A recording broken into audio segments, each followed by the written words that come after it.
Hey, this is Man Moonraker, and get ready, folks, because we are taking a trip to France. Cue the music.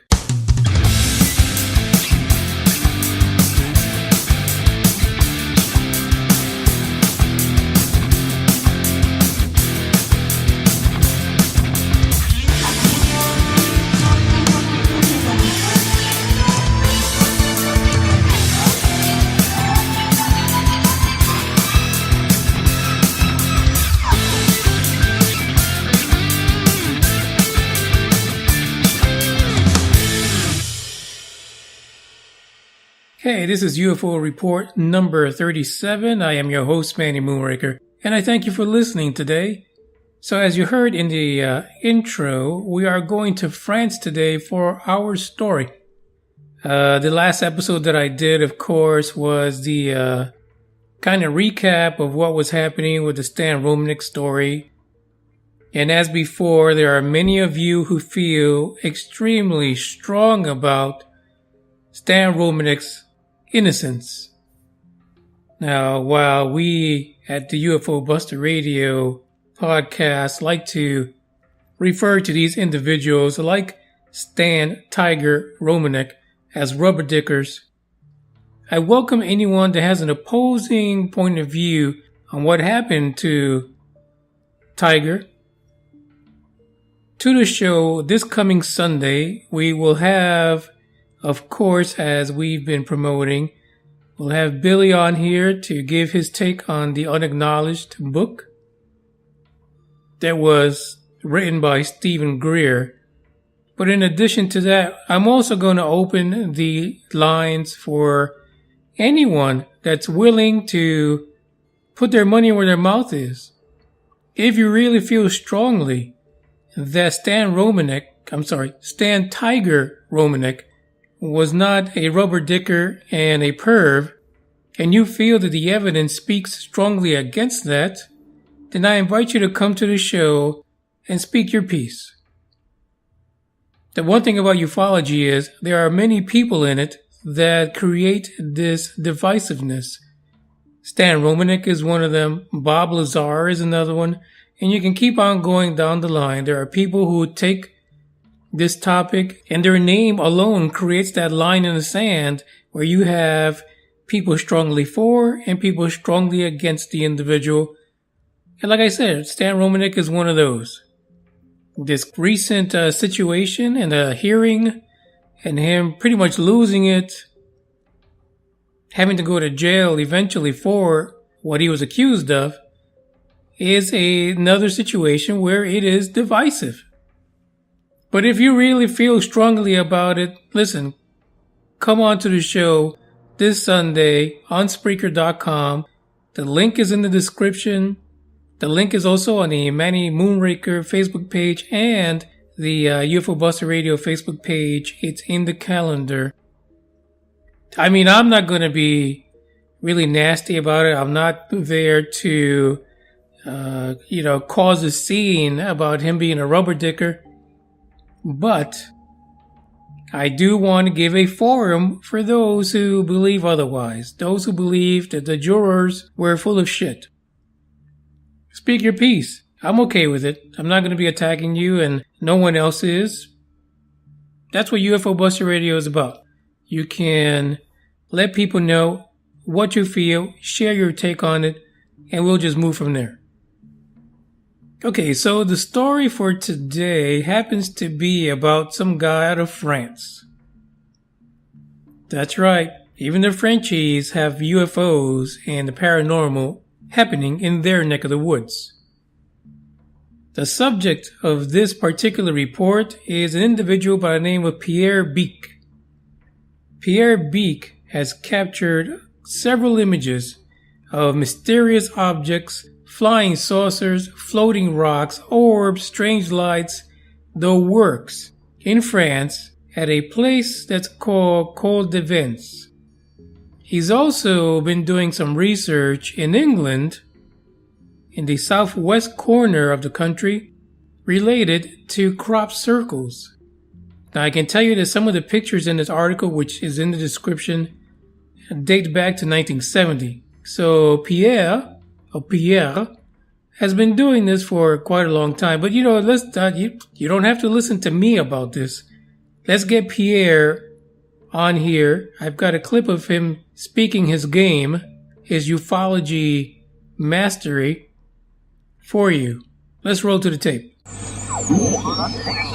Tout à fait, hein. Je veux dire, je ne m'attendais pas à ça. Il y a 30 ans, quand j'ai commencé à m'intéresser au phénomène du paranormal en général, c'était à l'époque, il n'y avait pas d'internet, pas de téléphone portable, pas d'ordinateur, donc c'était comme quelque chose d'assez localisé, quelque chose de très simple.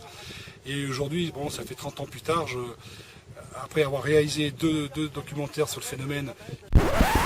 Oh, oui, monsieur. Yep, sorry, I could not find a single recording of Pierre Beake in English. So, for those of you who are bilingual, trilingual, quinlingual, there you go. If you understand French, you got a little bit of what he had to say. So, I guess we got to just do this by the article because, what else are you going to do? So, this article stems from a presentation of images that Mr. Beake shared at the 27th Annual Glastonbury Symposium. And this is a symposium that happens every year in Glastonbury, Somerset, UK. And it happened at the town hall, so I'm not sure how big that place is, but who knows what kind of crowd he had. So this past July, on the 27th through the 29th, the annual event occurred, and Mr. Beake was there among the presenters for this symposium. So he pretty much presented kind of a historical look back at some of the craziest pictures he's taken at Col de Vence, and apparently there was a little bit about the UK in there too. One of the strangest things that he photographed, there's actually in the article itself, you can look at, there are pictures of floating rocks. And this is, these pictures were taken, it looks like it appears to be quite a few years back, so the quality of that picture is not so great, but from the image, it looks like a floating rock. Any explanation for the floating rock? No. Nobody has a clue. He also has pictures of like a plethora, like a horde of bright lights flying over a rocky area in Col de Vence, and apparently there is no explanation for that. He says that there were several witnesses of this event, and that the lights flew over the area, making zero noise. Nada, niet. How do you say no and nothing in Frenchy? I have no idea. So apparently, Col de Vence is about an hour away from where Mr. Beake lives in Nice, France. Of the image of the bunch of lights over the rocky region, he actually stated that it is very rare and that he is 100% sure it was not helicopters because you could not hear a single sound from them. Other things that he's captured is really bright orbs and orbs with tails on them. Looks like flying sperm. I just had to pause for a second there. That's what the picture looks like. Check it out in the description. What's funny about the article is that it actually... I attract UFOs. Man snaps perfect flying saucer and multiple mysterious objects. So what he's trying to say that he's a magnet for these UFOs. And we've heard these claims before, time and time again. I mean, these rubber dickers, they just come out of the woodwork sometimes.